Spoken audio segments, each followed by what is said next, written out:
Everyone, welcome back to our channel Padhaku Log. My name is CS Payal Popli and आज इस video में हम बात करने वाले हैं इकोनॉमिक्स की दो कॉन्सेप्ट्स के बारे में, जिसमें पहली है फिस्कल पॉलिसी और दूसरी है मॉनेटरी पॉलिसी। आज की इस वीडियो में न सिर्फ हम ये जानेंगे कि ये दोनों पॉलिसीज बनाता कौन है, बल्कि इनके बीच में क्या क्या डिफरेंसेस होते हैं उसके बारे में भी बात करेंगे। तो चलिए फिर बिना टाइम वेस्ट किए शुरू करते हैं। देखिए, इन दोनों पॉलिसीज को समझने के लिए हम एक बच्चे का एग्जाम्पल लेंगे जिसका नाम है टिंगू। भाई टिंगू भाई साहब पढ़ाई में थोड़े से कच्चे इंसान हैं, मतलब ढंग से पढ़ते नहीं हैं। इनके पेरेंट्स इनकी पढ़ाई को लेके बहुत ज़्यादा वरिड हैं।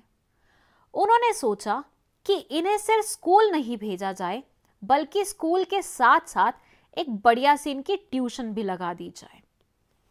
भाई ऑब्वियसली स्कूल और ट्यूशन दोनों में पढ़ाई होगी तो थोड़ा तो इम्प्रूवमेंट दिखेगा ना टिंगू भाई साहब में। बस यही सोचना था और इनके पेरेंट्स ने दोनों जगह इनका एडमिशन करा दिया।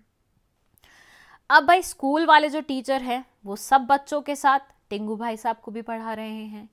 अलग अलग तरीके से इनकी पढ़ाई में कैसे इम्प्रूवमेंट लाई जा सकती है वो सब करा रहे हैं। एक्टिविटीज़ अरेंज कर रहे हैं, ट्रिप्स पे लेके जा रहे हैं ताकि एक्स्ट्रा नॉलेज मिल सके। मतलब हर मुमकिन कोशिश की जा रही है, हर तरीका अपनाया जा रहा है स्कूल के टीचर द्वारा ताकि टिंगू भाई साहब की पढ़ाई में थोड़ी सी इम्प्रूवमेंट आ सके। Same goes for tuition teacher. ये भी अपने नए नए नुस्खों से टिंगू भाई साहब को इंटेलिजेंट बनाने की तैयारी कर रहे हैं। ओवरऑल क्या हो रहा है इस एग्जाम्पल में, चाहे स्कूल टीचर हो या ट्यूशन टीचर हो, डिफरेंट तरीकों को अपना के टिंगू भाई साहब को पढ़ाई में बढ़िया बनाने की कोशिश कर रहे हैं। अब बस आपको क्या करना है ना, इस एग्जाम्पल में टिंगू भाई साहब की जगह अपनी इकोनॉमी को ले लेना है, स्कूल की जगह गवर्नमेंट को ले लेना है और ट्यूशन टीचर की जगह सेंट्रल बैंक को ले लेना है।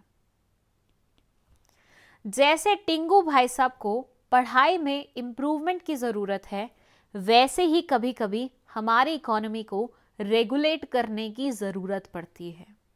एक्चुअली कभी कभी नहीं, देखा जाए तो हमेशा ही ज़रूरत पड़ती है।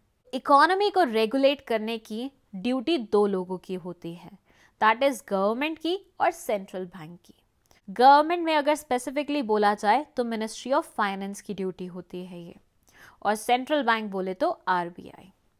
तो RBI और सेंट्रल बैंक को अपने अपने लेवल पे डिफरेंट स्टेप्स लगा के ये मेक श्योर करना पड़ता है कि इकोनॉमी ढंग से चले, रेगुलेटेड वे में चले, बढ़िया तरीके से चले। तो जो स्टेप्स गवर्नमेंट लेती है, मतलब मिनिस्ट्री ऑफ फाइनेंस लेती है, या जो प्लान्स मिनिस्ट्री ऑफ फाइनेंस बनाती है सो दैट इकोनॉमी को अच्छे से रेगुलेटेड वे में चलाया जा सके, वो सब प्लेस्ड होती हैं फिस्कल पॉलिसी में। और जो स्टेप्स RBI लेता है इकोनॉमी को रेगुलेट करने के लिए, जो प्लानिंग RBI करता है इकोनॉमी को रेगुलेट करने के लिए, उन सबको हम प्लेस करते हैं मॉनेटरी पॉलिसी में।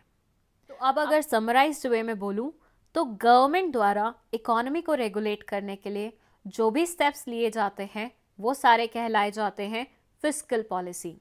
इसमें क्या क्या आता है, बजट बनाना आता है, डेट मैनेजमेंट आती है, टैक्सेशन का परसेंटेज डिसाइड करना आता है, ये सारे स्टेप्स रहते हैं। वहीं पे RBI जो स्टेप्स लेता है इकोनॉमी को रेगुलेट करने के लिए, उन सबको हम प्लेस करते हैं मॉनेटरी पॉलिसी में। इसमें क्या क्या आ जाता है, इंटरेस्ट रेट क्या रखना है, लेंडिंग बोरोइंग का क्या सीन रहेगा, ये सब चीज़ें। ठीक है, तो नाउ आई होप आपको फिस्कल पॉलिसी और मॉनेटरी पॉलिसी का मतलब समझ में आ गया है। दोनों को बनाने का काम कौन करता है वो सब क्लियर हो गया है। Now let's move to there differences. First, fiscal policy के मीनिंग में ये बोलते हैं, it's a financial tool that is used by central bank in managing tax revenues and policies related to expenditure for the benefit of the economy। Obviously economy को benefit पहुंचाने के लिए revenues और एक्सपेंडिचर्स के लिए जो भी प्लानिंग की जाती है, पॉलिसीज बनाई जाती हैं, टैक्स को कैसे मैनेज किया जाएगा, वो सब चीज़ें डिसाइड होती हैं, वो फिस्कल पॉलिसी में आता है। जबकि मॉनेटरी पॉलिसी में जैसे it's a financial tool that is used by the central bank in regulating the flow of money and interest rate. यहाँ पे हम मनी के फ्लो के बारे में बात करते हैं कि मनी को इकोनॉमी में कितना फ्लो करवाना है, इंटरेस्ट रेट्स कैसे रखने हैं, इन सब चीज़ों के बारे में बात करते हैं।